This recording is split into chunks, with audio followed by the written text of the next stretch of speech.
The surprising thing about the antidote for the rattlesnake bite is that they use the very venom of the rattlesnake to make the antidote. So this is illogical. Wait. You're going to use the poison to cure the poison? Yeah, that's exactly how it's done. They milk the rattlesnake, they get the poison out of its fangs, and then they use that. I don't know what the processes are, but they develop antibodies from it. And so if you're bitten by a rattlesnake, you have to go to the hospital as quickly as possible and take the antidote. And it is the very same venom that is poisoning you that has been used to heal you of a rattlesnake bite. It's a very difficult process to make antidote for a rattlesnake bite. $14,000 is the dosage on the current market. Don't get bit by a rattlesnake, it's going to be expensive. $14,000. You know what this speaks to me? This speaks to me that some of us have been bitten by the poisonous snakes of Satan. And it was very costly. It cost us years of messing up. It cost us years of having just a messed up mind and a messed up heart. But you know what? You are the antidote for someone else who's gotten bitten. You are the healing for someone else who has gone through suffering. You can turn your suffering and pain, I pray that you do, into the very element of change for someone else who's going through what you're going through. You know, see, Pastor Mike, if Pastor Mike ministers to somebody who has been, I don't know, physically abused, you know, I can say the right things, but I haven't gone through what they went through. So whether they receive that message of truth from me, they may very well, very easily just slough it off and say, well, you don't know. You haven't gone through it. It's true. You know, I can't tell people how to bear up under racism. Have I ever suffered racism? Of course not. Of course I haven't. So it's stupid of me to say, well, you just need to suck it up and be a man and just be noble, you know, like Martin Luther King Jr. Why would I even bother to tell them the answer? Because obviously I haven't gone through it. They're not going to receive it from me.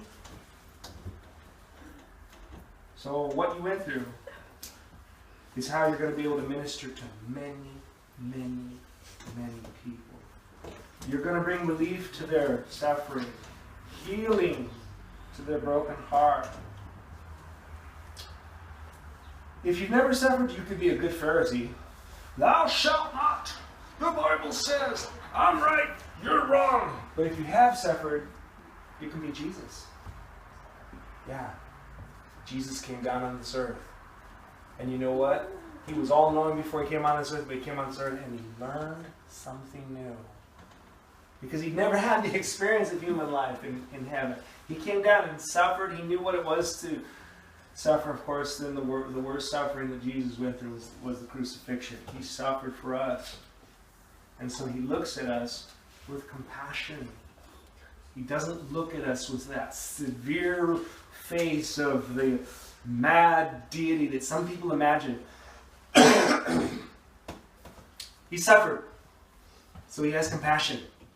And so he ministers to us. And if you have suffered, then you can minister to others with compassion.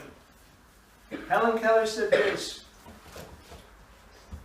how could we learn to be brave or patient if there are only joy in the world? Do you know who Helen Keller is? Oh, yes. Helen Keller was born blind, deaf, and mute. She couldn't hear, couldn't see, couldn't speak. She could smell and feel. You know what it's like to be born in a world where you're so cut off from reality that you don't see, you don't hear. The only thing she could taste also, I'm sorry, that was also true. Smell, taste, and touch. How did they break into our world? There's a book on this about how they broke into our world and how they communicated with. There's a lady who worked with it. This was in the previous century, so when they didn't have so much sophistication for for treatments with dealing with people, there was this lady who worked with her, and she was trying to teach her a hand symbol that she could feel, because she couldn't read hand symbols. And so she'd never made the association until one day they went out in the garden, put her hands into the running water of the pump, pumping water up of the well, and her hands over the water, and at the same time she's making the sign in her hand. That day, little child Helen Keller, it clicked. She's like, oh, this hand signal that she's making in my hand that I can feel is water. That day she learned 30 words.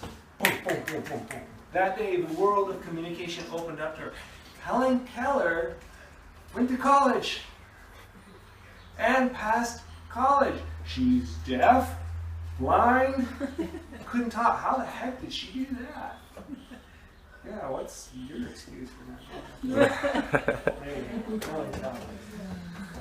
And so she says these words.